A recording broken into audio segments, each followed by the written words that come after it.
This exciting 3-day trip right in the heart of Chicago will be an unforgettable experience. From famous attractions like Skydeck Chicago at Willis Tower to the renowned Art Institute of Chicago, the city has sights that will truly amaze you. Is this your first time visiting Chicago? We've got everything you need to make your 3-day tour absolutely perfect. We'll take you to some of the city's most peaceful spots, including the serene Milton Lee Olive Park, a lesser-known but beautiful retreat away from the crowds.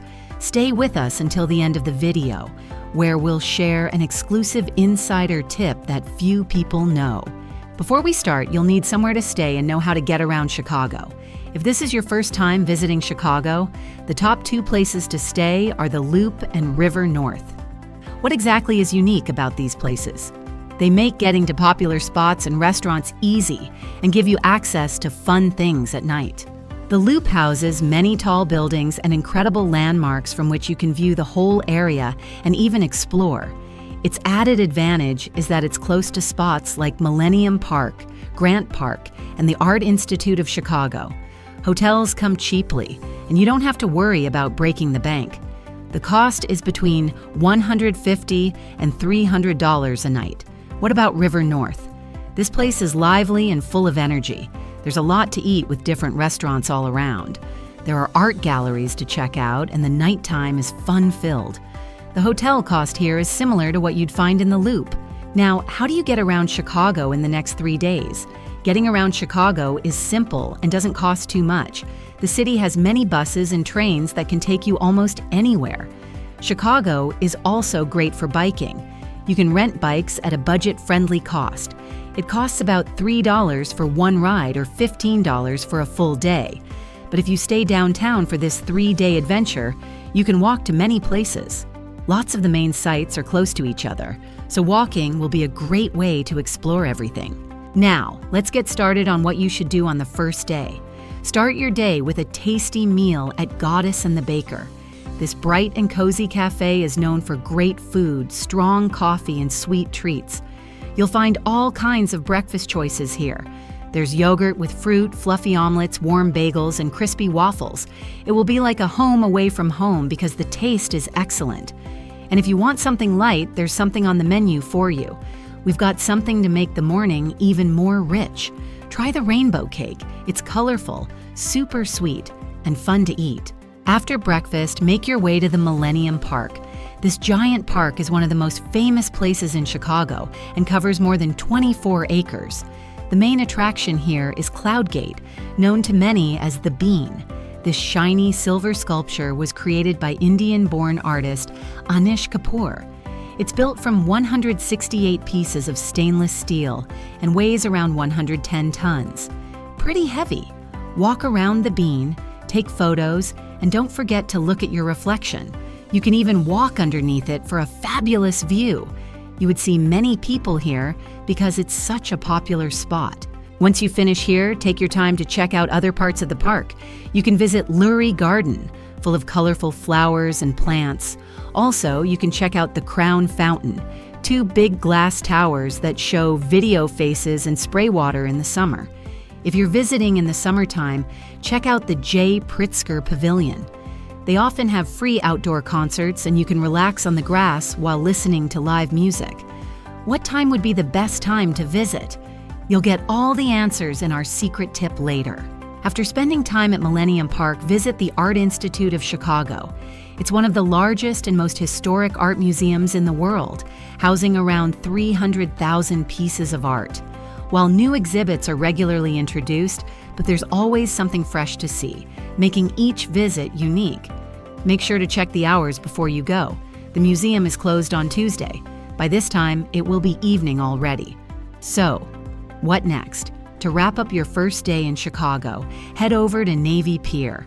This massive pier is along Lake Michigan and is full of fun things to do. It's one of the busiest spots in the city, and for good reason. Great rides, music, theater shows, and special events are all in one place.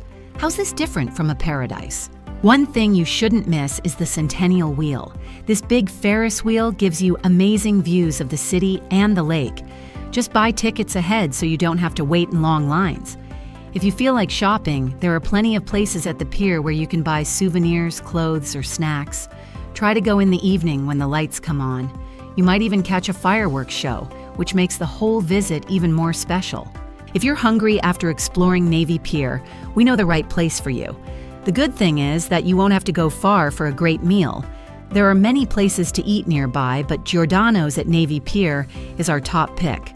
This spot is known all over Chicago for its deep dish pizza, and it's easy to see why once you take a bite. The pizzas here are thick, cheesy, and filled with delicious toppings. You can even build your own pizza by choosing everything yourself. But if you're not in the mood for pizza, Giordano's also serves tasty pasta and sandwiches. Eating here is a must if you're trying to get an authentic taste of Chicago in just 3 days. After dinner, go to Milton Lee Olive Park to end your first day with a peaceful view. This quiet park is named after Milton Lee Olive, a young hero from the Vietnam War who was given the Medal of Honor. The park is located near the shoreline of Lake Michigan, adjacent to Ohio Street Beach, offering stunning views of both the lake and the Chicago skyline. You get some of the best views of the lake and the city skyline from here, especially when the sun is setting. One of the best features of the park is its circular walkways, beautifully linked by paths and surrounded by greenery. They create a calm and picturesque atmosphere, perfect for unwinding after a busy day. Head back to your hotel and enjoy a restful night, as the next day promises even more excitement. On the morning of the second day, start with a good breakfast at one of 2 great spots, Beatrix or Wildberry Pancakes and Cafe. Why this choice for day 2? It's because you'll find one near the Magnificent Mile, your next stop for the day. If you love pancakes, Wildberry is the place to go. They serve stacks of fluffy pancakes in all kinds of flavors. One of the most popular dishes is the Berry Bliss pancakes, topped with fresh berries and sweet cream. They also have eggs, bacon, sausage, bagels, and good French toast. Whether the appetite is big or small this morning, there's a lot you can fill up your stomach with. But if you're looking for something lighter or healthier, Beatrix is a great choice. They serve fresh, tasty meals with plenty of vegan options. You'll find avocado toast, quinoa bowls, and smoothies on the menu. The best one is their green juice. It's a favorite for those who like a healthy start to the day. After breakfast, your first stop will be the Starbucks Reserve Roastery. This place is one of the biggest Starbucks in the world. It has 5 whole floors and takes up more than 35,000 square feet. If you love coffee and want to stay awake and active, this stop is a must. You'll find some of the rarest and most special coffees from around the globe. The space is modern and fun to explore, with places to sit, relax, and enjoy your drink. You can learn how coffee is made by speaking with one of the staff there. Plus, you can step out onto the rooftop deck for a fantastic city view. There are also fresh pastries, snacks, and drinks you won't see at regular Starbucks stores. We recommend trying something you can only get here, like the Nitro Cold Brew Float. It's smooth, cold, and topped with creamy ice cream. Now it's time to go to the Magnificent Mile, one of the most popular spots in Chicago. This long stretch of Michigan Avenue is packed with shops, restaurants, and famous buildings. It's a top shopping destination that's known globally, but there's more to see than just stores. On the way, check out 875 North Michigan Avenue, the Wrigley Building, and the Tribune Tower. You can also stop by the historic Chicago Water Tower, one of the few buildings that survived the Great Chicago Fire of 1871. It now houses the City Gallery, which features free art exhibitions. For a breathtaking bird's-eye view of Chicago, visit the 360 Chicago Observation Deck on the 94th floor of 875 North Michigan Avenue, where you can admire the city and Lake Michigan in all their grandeur. When you're done exploring the Magnificent Mile, go to the Chicago Riverwalk. This peaceful walkway runs along the Chicago River and is about 1.25 miles long. Take your time walking along the path. You'll see murals, sculptures, and incredible art along the way. The views of the city from here are great, and you'll pass by landmarks like the Wrigley Building and the DuSable Bridge. Take an architecture boat tour to explore Chicago's impressive buildings and rich history while enjoying a relaxing cruise along the river. Afterward, visit the iconic Chicago Theater, one of the most stunning historic theaters in the U.S. While it wasn't the first grand movie palace, its beautiful design set a trend, inspiring theaters across the country. From the moment you walk into the grand lobby, you'll notice everything is beautiful and detailed. Gold trim, tall columns, and sparkling lights give the space a rich, old-time feel that's hard to forget. Since you'd be staying over for one more night, try to watch a show here. They have all kinds of performances. The inside of the theater is just as impressive as the outside, and seeing a show makes the visit even more special. But you can still explore the building if you can't make it to a show. They offer behind-the-scenes tours. You'll see parts of the theater most people never visit. One of the best ways to experience Chicago is from the water, so take a river architecture cruise departing near the DuSable Bridge. These cruises typically last about 1.5 hours and offer stunning views of the city's most famous buildings. A knowledgeable guide will highlight different architectural styles and share the fascinating history behind each landmark, making the tour both educational and enjoyable. If you're short on time or have younger kids with you, there's also a cruise for a shorter time that still shows off the best parts of the city's skyline in a more relaxed way. Buy your tickets online ahead of time so you can skip the ticket line and board faster. After your cruise, take a peaceful walk at the Nature Boardwalk next to Lincoln Park Zoo.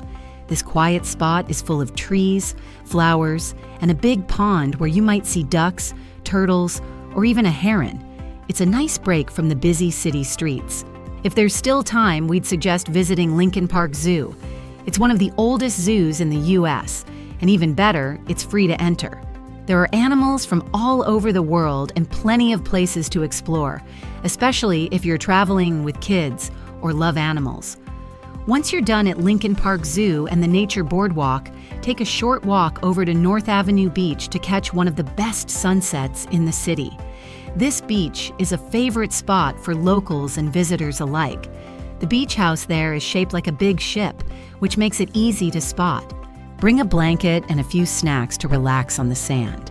A simple picnic while the sun sets and the city lights come on makes for an unforgettable Chicago moment.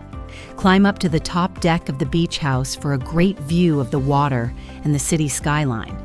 As the sun goes down, the sky lights up with colors, and soon after, the city buildings start to glow. It's a peaceful and beautiful way to end your day. Now, for the final day, you have to start a visit to Skydeck Chicago, located on the 103rd floor of Willis Tower. This spot gives you some of the best views in the entire city. On a clear day, you can see up to 50 miles in every direction, even into 4 states. Since Skydeck is one of the busiest spots in Chicago, it's best to get there early, right when it opens around 8:30 or 9 a.m. Booking your tickets online helps skip the lines and saves you time. Now, what should you have for breakfast? After taking in the views, head to Mojo Coffee, just a few steps from Willis Tower. This cafe started in New Zealand and now serves up some of Chicago's best coffee and breakfast bites. The menu has a nice mix of options, like waffles, poached eggs, shakshuka, avocado toast, and fresh salads. If you're into smoothies, try fun flavors like cold brew and chocolate or pear, pineapple, and spirulina. And of course, their coffee is excellent. Our top recommendation is that you order the flat white. It's a smooth, creamy coffee drink that Mojo is known for. You can also buy a bag of roasted beans to take home as a tasty reminder of your trip. After soaking in the city views at Skydeck and grabbing breakfast at Mojo Coffee, make your way to Grant Park. This vast green space in the heart of Chicago covers 319 acres and is often called Chicago's front yard. It has peaceful gardens, cool sculptures, and some of the city's most famous landmarks. One of the highlights here is Buckingham Fountain. It's one of the biggest fountains in the world, shooting out about 15,000 gallons of water every minute. The fountain puts on a water show every hour with tall sprays and perfect timing. It's relaxing to watch and makes for great photos too. If you're still around later in the evening, come back after dark. The fountain lights up. It plays music, turning the whole thing into a beautiful nighttime display. It's a calm and magical way to see a different side of the city. When you finish at Grant Park, walk to Museum Campus, a beautiful 57-acre area near Lake Michigan.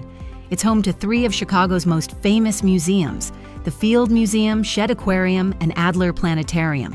You'll get great lake and city skyline views as you explore. The Field Museum is an excellent choice if you're visiting with kids. It's packed with cool exhibits. There's also a giant titanosaur and many other exhibits about ancient cultures, animals, and nature. Are you a lover of sea life? Then the Shedd Aquarium is perfect for you. It's one of the largest indoor aquariums in the world, with everything from sharks and stingrays to penguins and jellyfish. There are interactive exhibits and animal encounters if you want to get up close. For those interested in stars and space, the Adler Planetarium is a must. It has hands-on exhibits, shows about the universe, and some of the best lakefront views in the city. Since exploring all 3 places can take a lot of time, it's a good idea to pick 1 or 2 based on your excitement. No matter where you go, Museum Campus is a fun and educational way to spend your afternoon. After a fun-filled day of sightseeing, it's time to enjoy one last unforgettable meal in Chicago: dinner at Lou Malnati's Pizzeria. This legendary pizza spot has been serving deep dish pies since 1971 and is a must-try before leaving the city. Their deep dish pizza is thick, cheesy, and packed with flavor. They use a unique sausage blend, rich tomato sauce made from vine-ripened plum tomatoes, and a buttery crust that's crispy on the outside and soft inside. Try one of their signature pies like the Malnati Chicago Classic and the Lou, or go for the all-time favorite, pepperoni. A small deep dish pizza starts at about $20 and is big enough to share. Not in the mood for pizza? They also have pasta, fresh salads, sandwiches, and tasty sides. With several locations around the city, the one near Millennium Park is easy to get to and perfect for your last night. With that, you'd have spent 3 perfect days in Chicago, and we can guarantee you'll never forget the experience.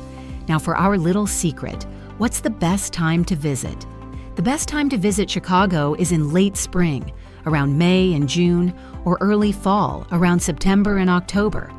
During these times, the weather is warm but not too hot, which makes it pleasant for walking around and doing fun things outside. Summer, from July to August, is also fun because there are many festivals and events. Still, it can be crowded and cost more money. Just set your calendar and choose the best time for you between these options. Which of these places and remarkable sights can you not wait to see? Share your thoughts in the comments section below.